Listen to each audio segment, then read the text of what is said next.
ànd ak Serigne Ndiaye nekk ak moom di liggéeyandoo ak moom di wàccandoo ak moom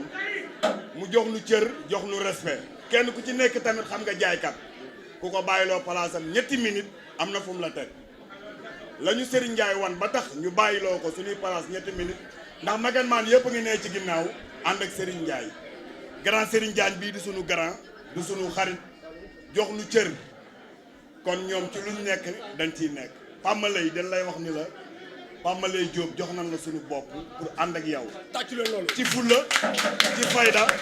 ci jom ànd ñoo ak yow pour dara ndax ñun ay Ceesuwaa lañ duñu joxe làmmiñ duñu joxe bopp rocc làmmiñ am na ñu fi nekk ndooloon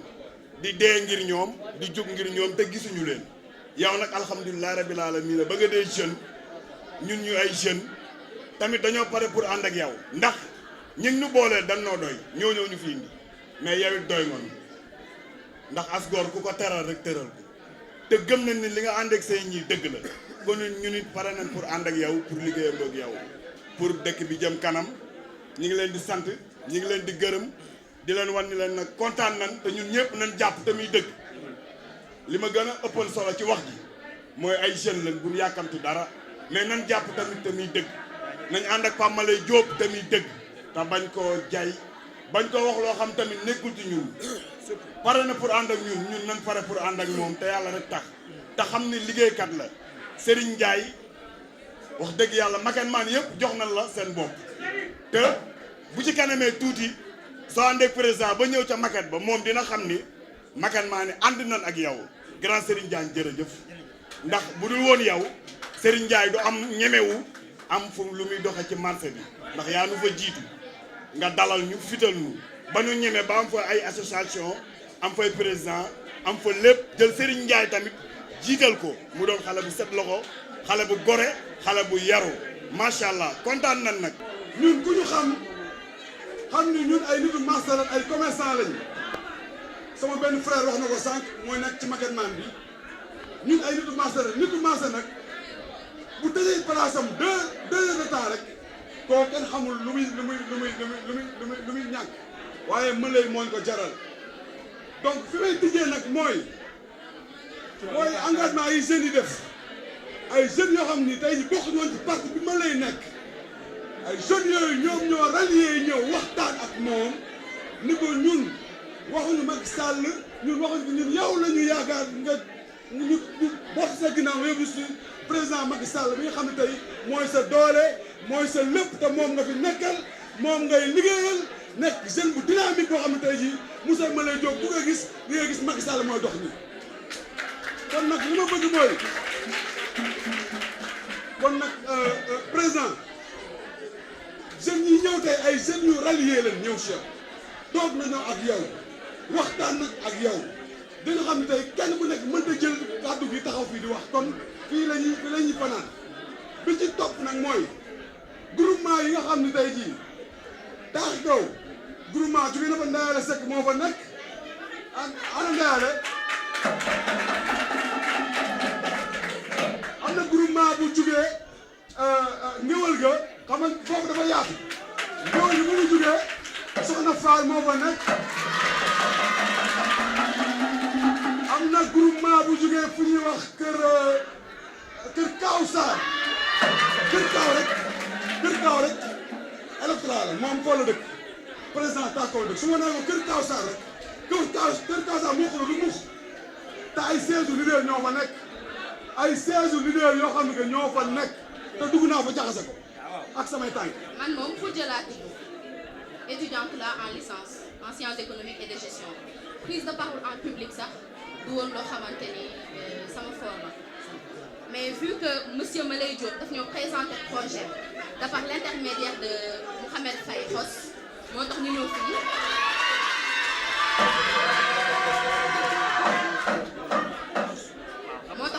def délégation nekk ci ginnaawam certes que monsieur Malay Diop on le connaît que de par son nom et de ses ambitions c'est vrai mais fii ñëpp xam nañ que Ndiobène la dëkk te Cheikh Diop rakam la te nit ki da ngay xool famille et c'est de bonne famille parce que bu la tracer les projets nga mën koo évoluer nga mën koo xool faram-fàcce ko damay fekk loo xamante ni lu dëggu la ci moom man nag maa ngi ñëw di wax au nom des jeunes filles pour ñi nga xamante ni ñooy jigéen ndax jigéen mooy base jigéen c'est la famille jigéen c'est une nation.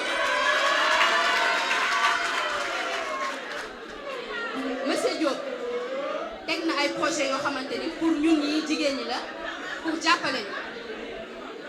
parce que nee na yamul ci diplômé yi kese de mais les non diplômés ñi nga xamante ni dañoo jàng bàyyi mais ñi aussi ñi nga xamante ni ay illettrés lañu nee na ngeen soumettre ko projet te boo leen ko jàppalee mu jël mairie zone nord incha allah dina ci taxaw pour ñi nga xamante ni nag aussi ay diplômé lañu mi ngi leen di jàppale ci wutum liggéey ak di continuer li nga xamante ni moo doon seen dëgër incha allah. ànd naw la leen ànd ak yow parce que lii nit ñi fi ñëw sexal leen suukar sexalu leen lem joxuñu leen xaalis joxuñu leen dara transport kese la leen jox mu ñëw donc nga xam ne benn instant yi ñu def noonu lu am solo la parce que su nekkee dañoo nekk si koñ di fa góorgóorlu lu nga am nu def ko si koñ bi ar bu leen wooyee lu ñëw parce que dafay woowuñu leen pour xaalis woowuñu leen pour leen jox dara dañ leen a woo si ànd nawle kese ñu ñëw fekk ñu si ànd nawle donc si loolu amee mën na li ñu bëgg mooy kan bu ñu naxante li tax man la bu ñu naxante mooy kan ànd bi ñu ànd chaque jour ma wax la ko ni la man ànd nawle lay ànd ak nit li may ànd ak nit mooy kan da ngay teg 10 ma teg 10 nga teg 20 ma teg 20 nga teg 30 ma teg 30 li ma bëgg nag du leen du loo xam ni pour personnel la non non dama bëgg nu fexe ay financement am mu dem si jeunes yi nu fexe ay financement am mu dem si famille yi nu fexe waa koñ bi yëg seen bopp que ne changement am na parce que man lu ma duggantu lu ma dugg dama ciy dem. li ma gis fii peut-être tey bokk na ci couche bi nga xamante ni moo ëpp solo tey maanaam bu ñu dee wax Sénégal je pense que ñi nekk fii tey buñ dee wax fal ñii ñoo tax ñuy wax su fekkoon tey ñëw naa ba toog joxuñu ma parole du ma ko midi parce que mën lay bon xam naa ci moom lu bëree bari ànd nañ cheminé dans boo doon defar Thiès élection dans 2014 donc am na lu bari loo xam ne participé nañ ñuy waxtaan ci lu bari aussi ci maanaam ay projet yoo xam ne waxuma la mën na fal mais maanaam ëpp na sax Thiès Nord je pense que avant Serigne di wax am na ko wax mu ni soxlawuma ci moom xaalis maanaam idéal lañ àndee effectivement ci loolu lay wax ci loolu lay dox donc tey képp koo xamante ni gëm naa ni jàpp nga ni bëgg nga avantage wala maanaam développement wu Thiès Nord wala développement wu taax kaw Médina Fall Kër Cheikh Kër Maam El Hadj tey war nga mën a ñëw participer ak Moulay ci projet bi nga xamante ni maanaam idéal la pour Thiès Nord. le président Moulay Diop di ko sant di ko gërëm di wax ni c'est une personne exceptionnelle parce que man mii di wax ak yéen jusqu'au moment où je vous parle dama ni candidat laa woon ci mairie zone nord bii te lii ça fait 2 ans maa ngi koy dox di ko waxee naar mii bi may def sama rentrée politique moom mooy ron sama micro central et je pense que ni man damaa nekkoon ci mouvement gëm sa bopp te ci laa nekk ba nëga ni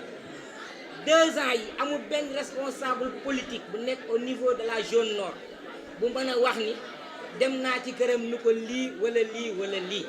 maa ngi ci sama coin bien vrai que yoruma benn ndombal tànk étatique mais maa ngi sama coin di jàppale samay population di jàppale samay cellules ci ni ma ko mane mais président Moulay dama koo gis rek nu bokkoon école nekkoon mu dëkk taax ko mu dëkk Médina Fall nu dend ma gis ko rek ñeme ko il n'est pas venu vers moi ci ay circonstances yi nii rek lañ daje man ko président il est temps à ce que tous les candidats yi nga xam ne dañoo nekk au niveau de la zone nord parce que dañoo toll fi nga xam ne les élections yi ñu jëm pour nga gagné ko yow kese yombatu candidats yi yëpp war nañoo toog mën a waxtaan nu xool le meilleur profil ñun ñëpp kenn ki nekk liggéey nu jiital le meilleur profil pour nu jële fi lii nga xam ne moom moo fi nekk parce que il est temps à ce que la jeunesse jóg xam ni élection yi mooy suñu élection suñ ko pertee rek moom mooy jeex na ñu ay jeunes yu nga xam ne nag dañoo déterminé ñii dëkk Médina Fall ñii dëkk ci zone nord bi partout ñu gis la personne de Moulay Diop ñu xam ne ñun war nga noo mën a ànd ak moom le moment venu bu fekkente ne programme bi mu yor moo gën ñun programme bi ñu yore suñu personnes yi amatul importance parce que dafa am lu am important yu grand bi wax sànq parce que ñun ñëpp ay cadre lan man mii leen di wax mairie Mbao liggéey naa fa 15 ans yore fa ay responsabilité dama koy wax sama gars yi ma leen suba su ma nekkoon ci mairie bi je ne vais pas demander au secrétaire municipal fan laay teg sama tànk damay dem mais su ma fa nekkoon tamit j'aurais besoin conseil ku mel ni Maleye parce que maire boo nekk Sénégal nag moom la muy liggéey di nga dem ci moom bureau nga fëgg ko ni ko lii ak lii ak lii mun la lii ak lii ak lii ak lii kon pour dire que ni mënoon naa toog fa mu toog nekk fa mu nekk su fi kenn ñëwee mu nekk fii mais il l'a pas fait il est venu fii pour jàppale les jeunes jàppale les femmes c'est pourquoi man ma ñime ko ba man ma ñimee liggéey li may liggéey yëpp le moment venu nu waxtaan nu xool kuy jiitu nu jiital ko pour mu jël maire bi lii nii c'est des jeunes noo jël initiative bi parce qu'il faut que ça soit très clair pour inviter le président Maleye pour nu waxtaan pour seen avenir nan la parce que président Macky Sall ça fait 1 mois dafa woo jeunesse yëpp dajeeg ñoom Diamniadio am ay promesses yu nga xam ne nii def na ko ci jeunes yi parce que tamit bu ñu fàttaliku ni président Macky Sall c'est le président bi nga xam ne nii ba mu fi nekkee ba tey li mu fi def en matière d'emploi de jeunes amul président bu ko fi mas a def li mu fi def en financement amul kenn ko fi mas a def bu wëlbatikuwaatee jël ay initiative daan dinaa gën a yokkaat sama loxo kon bu ay jeunes jógee invité le président Maleye pour nu waxtaan ci loolu xool moom mi nga xam ni peut-être yàlla def na ni mën naa dugg kër gu mag nan la ñuy fexee ba jeune bu ànd ak président ak jeune bu àndut ak président femme bu ànd ak président ak femme bu àndut ak président bénéficié woo ci loolu kon dañuy sant di gërëm jeunes yi nga xam ne am nañ initiative boobu parce que moom c'est un responsable de l'APR man je suis mouvement gëm sa bopp mais moom mii suba buñ bindoon benn lettre ni kan moo fi toogal APR moom mii lañ koy jox wala keneen bariwuñu fi ñaar wala ñett kon ñun ñi nga xam ne dañuy liggéey président tamit bu ñu suñu égo yi yóbbu fenn ba ñuy jéem a def lu nga xam ne nii bu subaa bu lettre ñëwoon ñoom noo koy dajji parce que il faut qu'on soit très clair man foofu laa teg sama tànk ni ko président man maa ngi ci zone nord bi di monter samay cellule xaaruma ci kenn nag. J'ai répondu à l'appel des jeunes de la zone nord qui sont venus me voir après plusieurs concertations. En tout cas, organiser cette journée. Nous avons naturellement accepté parce que nous sommes des acteurs politiques dans la commune Nord et que nos ambitions pour cette commune nous obligent à répondre à cet appel. Aujourd'hui, en tout cas, nous a permis encore une fois de mobiliser les troupes, de leur expliquer le programme sur l'emploi et l'insertion des jeunes que le président de la République a matérialisé récemment à Diamniadio avec un conseil présidentiel sur l'emploi des jeunes. Fort de ce constat, ils sont venus me voir et naturellement, comme j'ai dit tantôt, j'ai répondu à cet appel. C'était une occasion pour moi de les conscientiser et pour leur permettre d'aller s'inscrire dans les plateformes, en tout cas de demande d'emploi. Et nous, en tant qu'acteurs, nous allons quand même assurer le suivi. Vous savez que nous ne sommes pas des pourvoyeurs d'emploi, nous sommes des cadres politiques, mais nous avons les relations qui nous permettent en tout cas d'aller assurer le suivi et leur permettre d'avoir un emploi décent. Donc c'était le lieu pour moi de leur parler et de leur expliquer aussi les ambitions du président de la République, son Excellence Macky Sall, pour le Sénégal. Voilà pourquoi nous avons accepté l'invitation des jeunes de la commune Nord qui se sont engagés derrière le président Macky Sall. Mais la candidature plurielle est une bonne chose, ça montre encore que la démocratie y est. C'est très normal que, en tout cas, chacun ou chacune ait des ambitions politiques, parce que l'ambition de tout politique, c'est le pouvoir. Et l'actualité du moment, c'est les élections municipales de 2022. Donc c'est tout à fait normal qu'on ait des candidatures plurielles. Moi, j'appartiens à un parti politique, l'Alliance pour la République, qui est membre de la coalition Benno Bokk Yakaar. J'attends en tout cas ce qui sortira de la conférence des leaders de Benno, mais au-delà quand même de la coalition, de mon appartenance au niveau de l'APR, j'ai des ambitions personnelles. Je suis candidat à l'élection municipale de 2022 pour la commune Nord. Maintenant, c'est naturel aussi que les autres puissent quand même déclarer leur candidature. Ça montre encore une fois qu'il y a la démocratie dans ce pays. La coalition Benno Bokk Yakaar appelle tout candidat, en tout cas qui a des ambitions pour la commune Nord, de venir, en tout cas, le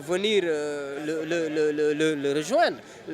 Donc c'est tout à fait normal aujourd'hui, si on a la possibilité d'absorber ces candidats-là au sein de la coalition Benno Bokk Yakaar pour faire taire leurs ambitions et avoir une candidature unique, ça serait bien. Parce que mon appel, moi, c'est l'appel à l'unité. Il faut qu'on travaille autour de l'unité et qu'on ait un seul candidat. Maintenant, les candidatures se sont déclarées. Au moment venu, nous allons discuter et voir le meilleur profil pour la commune Nord. Et je pense que nous allons l'accompagner. Mais ndaw ñi ñoom ñoo ñëw seet si ma ginnaaw bi nga xam ne président de la République woote na ndaje mu mag ñu koy wax conseil présidentiel sur l'emploi et l'insertion des jeunes ci Diamniadio ñëw matérialiser ko ak 65 000 emplois yi mu wax da koy def mais aussi construction de 45 centres de formation professionnelle pour ndaw yi ndax Sénégalu ëllëg ndaw ñi gis seen bopp ci loolu ñëw seet si ma ni ginnaaw président bi mu defee loolu ñoom dañu bëgg a ñëw militer APR mais seen buntu man lay doon fii ci zone nord ñu organiser li invité ma ñëw ndax yaakaar naa ni tey bu doon man maa organiser di ngeen gis sama camarade de parti yi ñëw toog ci sama wet mais organisation bi dafa nekk organisation ndaw ñi muy ñoo xam ne mosuñu politique ñëw ni dañu bëgg dugg ci politique ànd ak le président Macky Sall delloo ko njukkal ngir li mu def mais seen buntu man lay doon loolu tax ma accepté ko mais ñëw waxtaan ak ñoom wax leen yan yoon la ñuy jaar pour mën a am liggéey ak ban taxawaay lañ ciy mën a taxaw loolu mooy solo ndaje mi tey fii ci place bi. mais sama taxawaay mooy taxawaay bi ma ci mus a am 2014 ba léegi ndax acteur politique la doomu gox bi la te gis naa ni gox bi war naa ko mën a liggéeyal. te pour ma liggéeyal ko aussi fii nga xam ni fi la samay morom jaar rek laa war a jaar ndax ñun ñëpp dañuy jóg uti mairie bi mais dama bokk ci formation politique bu ñuy wax APR mu bokk ci coalition naturellement candidat la pour en tout cas ci élection yooyu ñu jëm mais candidature boobu yëpp dinañ ko waxtaanee ci biir parti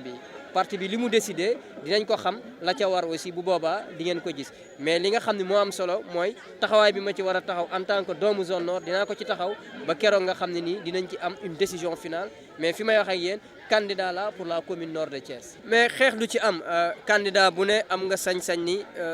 Thiès nord laa bëgg loolu mooy démocratie. Parce que nag suñu coalition rek nekku fi am na yeneen parti yoo xam ñu ngi fare ci wujje gi opposition bi ñu ngi fi naturellement dinañ am candidat mais man li nga xam ni man mooy sama wareef mooy fi ma bokk dinaa leen xamal ni leen man candidat la pour la commune nord te en tout cas taxaw naa pour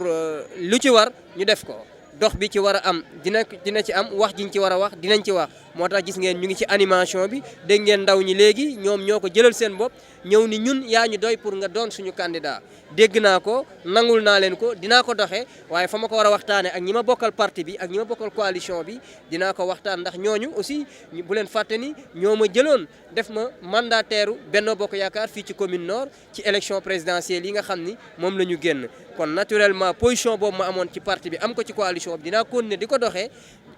di ko waxee ba nga xam ni jëm nañ ci xool le meilleur profil et yaakaar naa ne le meilleur profil pour Nord Maleye Diop la le meilleur profil pour Nord mooy man mi ànd ak ñoom ñi nga xam ne man la ñu bëgg. mais ubbi naa suma bunt képp koo xam ne yaakaar nga ni man nga ànd ak man pour élection municipale 2022 pour Thiès Nord dinaa la ko nangul ndax man su ma yéenee mooy liggéeyal gox bi je vais être un serviteur de la commune je ne veux pas me servir de la commune donc toute personne ànd ak boo xam ne nii gis na ni mën na teg candidature am ci suuf ànd ak man mais dañ koy nangu ànd ak moom liggéey pour l'intérêt de la commune nord mais pour l'intérêt aussi de la coalition Benno Bokk Yaakaar. ban jàngat wala lan mooy sa gis-gis ñi minimiser l'opposition à Thiès comme que dañ ne Rewmi ak APR léegi booloo nañu le Mburok Sow le ministre Diatara nee na bu ferez au moins 80%. Est-ce que loolu c'est lecture? mais c'est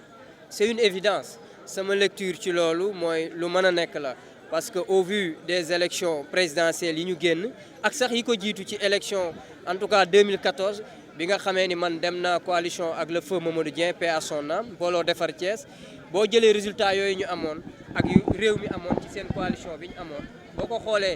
nga mu servir le de baromètre élection municipale yi sans l'ombre d'un doute day yomb ci ñun dañuy gagner haut la marche avec quand même un pourcentage bu romb sax 80% incha allah. la coalition comme ni ma koy waxee partout teewul ku fi nekk yorinu askan wi bu ñu jumalee élection war nga def bilan coalition taxul suñu waxu démb ñu dindi ko